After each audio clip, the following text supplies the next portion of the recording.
கலைஞரின் 102வது பிறந்த நாளை முன்னிட்டு சர்வதேச சுற்றுலா தலமான கன்னியாகுமரி கடலின் நடுவே கலைஞர் நிறுவிய திருவள்ளுவரின் பாதத்திற்கு மலர்தூவி மரியாதை செலுத்தி சுற்றுலா பயணிகளுக்கு 102 வள்ளுவர் சிலைகளை மேயர் மகேஷ் வழங்கினார்.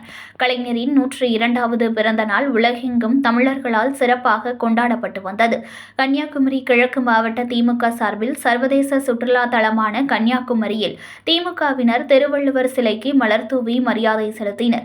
கன்னியாகுமரி கிழக்கு மாவட்ட கழக செயலாளரும் நாகர்கோவில் மாநகராட்சி மேயருமான மகேஷ் தலைமையில் தனிப்படகில் திருவள்ளுவர் சிலைக்கு சென்ற திமுகவினர் உலக பொதுமுறை நூலான திருக்குறளை உலகத்திற்கு தந்த ஐயன் திருவள்ளுவருக்கு கடலின் நடுவே வானுயர சிலை எழுப்பிய கலைஞருக்கு நன்றி தெரிவித்தார். மேலும் தமிழகத்தின் முதலமைச்சராக இருந்த கலைஞர் பெருமையை எடுத்துக் கூறிய மேயர் மகேஷ் கன்னியாகுமரி சுற்றுலா பயணிகளுக்கு 102 திருவள்ளுவர் சிலைகளை வழங்கினார்.